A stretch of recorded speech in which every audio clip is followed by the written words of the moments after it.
Ukraine is preparing to launch a devastating operation against Russia during the winter months, a top member of the country's military said. During the cooler months of 2022, the war in Ukraine slowed down, with fewer clashes and attacks from both sides. But this year will be different, Brigadier General Serhiy Baranov, head of the military unit overseeing drone operations, said Ukraine intends to use unmanned vehicles to inflict damage on its enemies when terrain conditions make it impossible for ground troops to fight. Bakhmut and other cities in eastern Ukraine have seen some of the bloodiest fighting since the invasion began in February last year. Vladimir Putin's army suffered heavy losses in men and equipment in its year-long campaign to capture Bakhmut, before finally falling in May this year.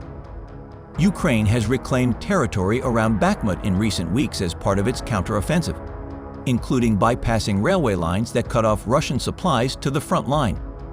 As a result, the Russian military is now stepping up efforts to take back the initiative in other areas of the Eastern Front and turning their attention to capturing the city of Avdiivka.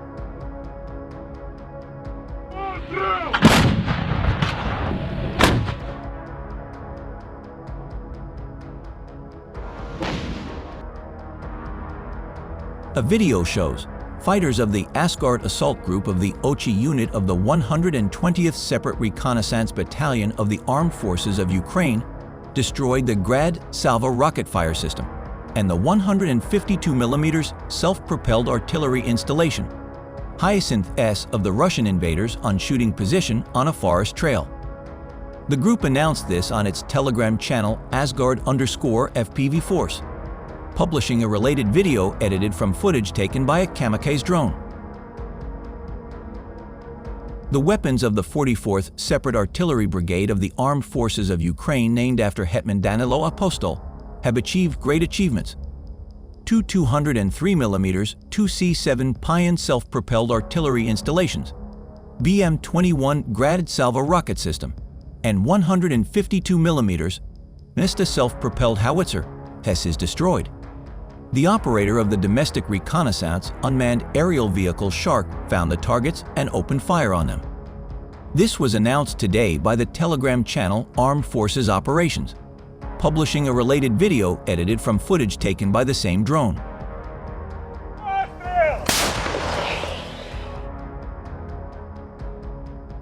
Ukraine's President, Volodymyr Zelensky, reiterated his stance that this is not the time to negotiate with Russia, and he also denied that any Western leaders were pressuring him to do so.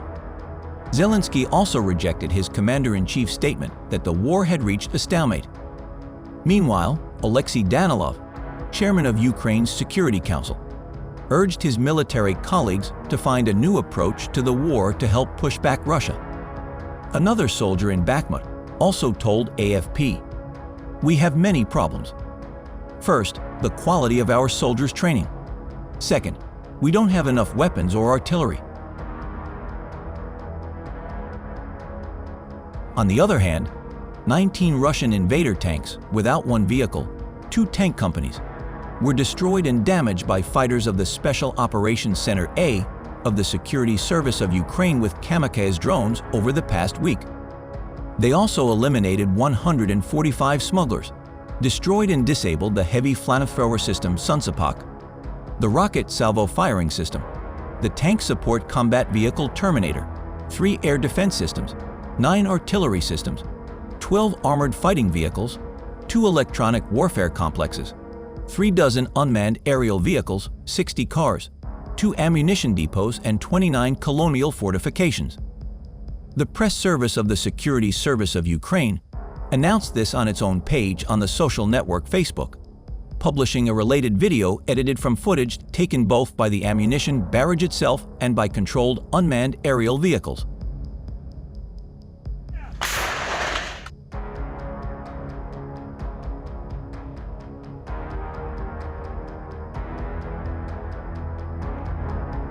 Ukrainian President Volodymyr Zelensky acknowledged difficulties in the war, now in its 21st month, and that Kyiv had not achieved major success in its counteroffensive. But he said Ukrainian forces had no alternative but to continue fighting and needed more support from Western allies, especially in air defense. Ukrainian forces have made slow progress through vast Russian minefields in a counteroffensive that began in the east and south in early June. But Russia has hit back hard in the east. Russian troops carried out attacks near Avdiivka, Lyman, and Mariinka in the eastern Donetsk region, the Ukrainian military said in its daily report. Ukrainian troops continued their advance southeast towards the Sea of Azov.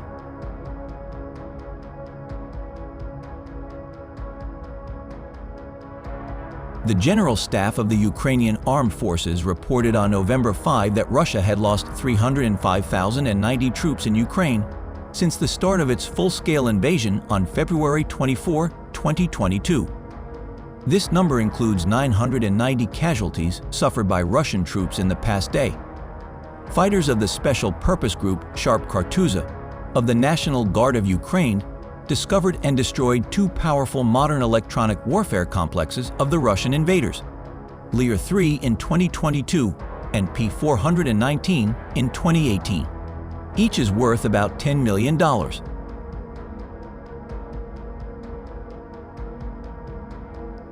As the Telegram channel Sharp Kartuza reported, 10 FPV kamikaze drones with a total cost of $4,000, 400 each, were spent on destroying enemy equipment, purchased with funds raised by volunteers. The published video was largely edited from footage taken of the munitions barrage itself, striking enemy equipment. On the other hand, Russian troops launched a massive missile attack and artillery attack on Avdiivka in Donetsk Oblast on the morning of November 5. Russian forces also launched two airstrikes against defunct infrastructure facilities in the territorial community of Ilanivka. Russia has stepped up its attacks on Avdiivka for several weeks. Moscow has reportedly deployed massive forces in an attempt to encircle the city and suffered heavy losses in manpower and equipment in the process.